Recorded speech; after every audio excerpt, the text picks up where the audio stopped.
Namo Fundamental Teacher Shakyamuni Buddha. Namo Fundamental Teacher Shakyamuni Buddha. Namo Fundamental Teacher Shakyamuni Buddha. Today I'm reading the story of the woman from Bahiya State, retold by Stephen Hiller Levitz. Once Buddha was living in the city of Vesali, in the gabled chamber in the great grove. This Dhamma story was delivered about a certain Lichavi king. He was a very pious man, pleased with the law of the Buddha and the community of the monks. He thought, Buddha is mine, Dhamma, the law, is mine, Sangha, the community of the monks, is mine. Constantly, he used to confirm the 5 precepts without committing any violation. On the full moon days, he observed the higher precepts. On one day, this king invited the Buddha and the community of monks for lunch, and he especially decorated his palace and performed his dana almsgiving ceremony. His queen had a very fat body with fat limbs. She was pale like a dead body and had no beauty. All that she had was fatness and height. After the almsgiving, Buddha preached about the advantage of almsgiving and gave appreciation and rejoiced of their merit. The Buddha returned home to his own apartment. In the evening, the monks assembled to listen to the Buddha. Before the Buddha's arrival, the monks who assembled there started a discussion. And they said, See, brothers, such a pious and handsome king has no beautiful king with noble features. Her body was very fat, and she had no physical beauty or merit. How can this king live with such a woman? They were involved with such a discussion when the Buddha entered. The master approached the preaching hall and sat on the well-prepared seat as if a sun glittering over Mount Meru's rocks. The Buddha asked, Monks, in what type of a discussion were you involved before I arrived, and how much more is there to go? Then the monk said, Your lordship, in whatever you advise us not to talk about, such as speech about kings and thieves, the 32 types of prohibited speech, we were not engaged. We had pious thoughts, such as Buddha is mine, Dhamma is mine, Sangha is mine. With such regard for the triple jump, that handsome Lichavi king was living with an unpleasant-looking fat queen. How can they live together in the palace? We were involved with such talk. Monks, not only in the present has this Lichavi king lived with such unpleasant-looking women. He has done so even in the past very long ago, and the Buddha kept silence.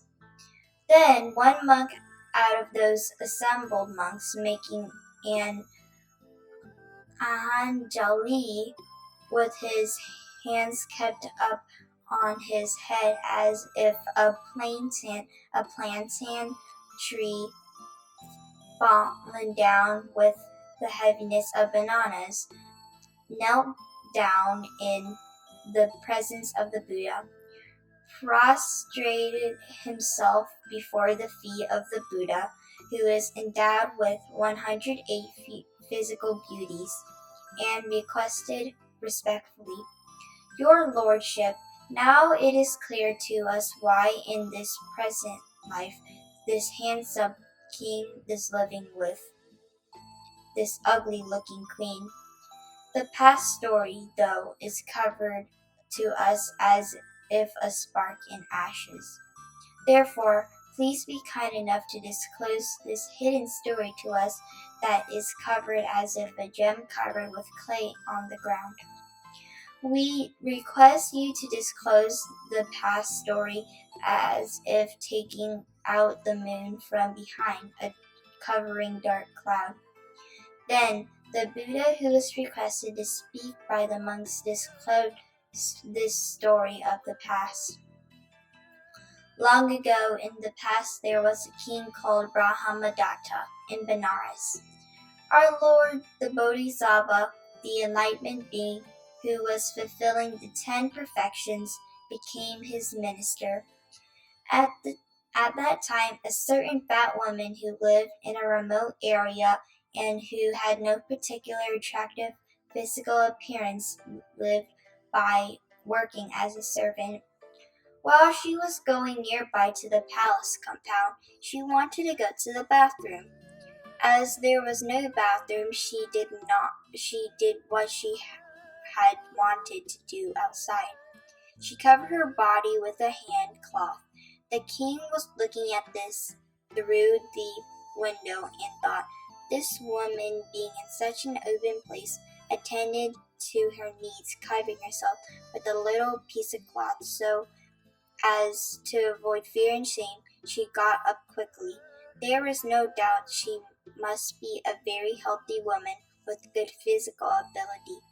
From such a body, if there be born a son, no doubt he would be a lucky, meritorious person. Therefore, it would be good to make her my queen. Then the king, having made such a decision, determined whether or not she was married. Finding out she was unmarried, he summoned her to the palace, had her sit on a heap of gems, and married her, pouring sacred water on her head. She became very loving to the king, and the king became more and more pleased with her. In due course, she delivered a baby boy. After the death of the king, he became a universal monarch who was endowed with the 7 noble gems and who ruled the whole universe, making it one kingdom. At that time, the enlightenment being was known as Bahiya, and seeing the prosperity of the woman who came from the Bahiya state, he thought, it is good to speak at this time about her to the king. And in a respectful way he said, Your Lordship, why do not people learn what they have to know about things? This queen who was born in a remote village and who had shame and fear was covering herself with a handcloth, did her physical needs and achieved the very high position of queen, being first among 16,000 women in the palace. She gave birth to a son who has unlimited fame and prosperity and an immense retinue. As the queen came to such prosperity, therefore it is good to learn what we have to know about things from this. Emphasizing the value of learning good qualities, the enlightenment being said, Furthermore, your lordship, there are many people in this world who would like to learn writing, reading, mathematics, music, astrology,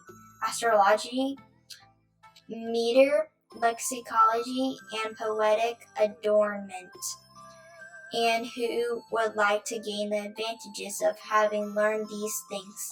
However, there are good human qualities that people do not want to learn and follow, and many do not know the good results that following such qualities can gain. To understand that, this queen who was born in a remote village and who maintained her cultural values when in an emergency she needed to use the bathroom is a very good example. Following shame and fear, she was capable of pleasing your lordship's mind and came to be the queen of your lordship. And in this fashion, he stated the value and the good and the results of good education. The Lord Buddha, the Master, delivered this Dhamma sermon and emphasized the noble truth of suffering, the cause of suffering, the absence of suffering, and the path leading away from suffering, and finalized the story of this Bahiya Jataka with the following connection of the story of the past to the present. The king at the time was that same king as today, and the queen was the same queen. The minister who advised the king with the Dhamma and how to attain the well-being of subjects, and who taught and good and bad to them, being wise, was I, the Lord Buddha. The moral is, look deeper than appearances. Here is the quote of the day.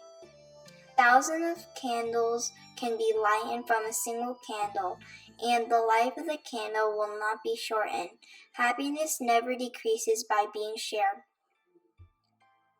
May every living being, our minds as one and radiant with light, share the fruits of peace with hearts of goodness luminous and bright.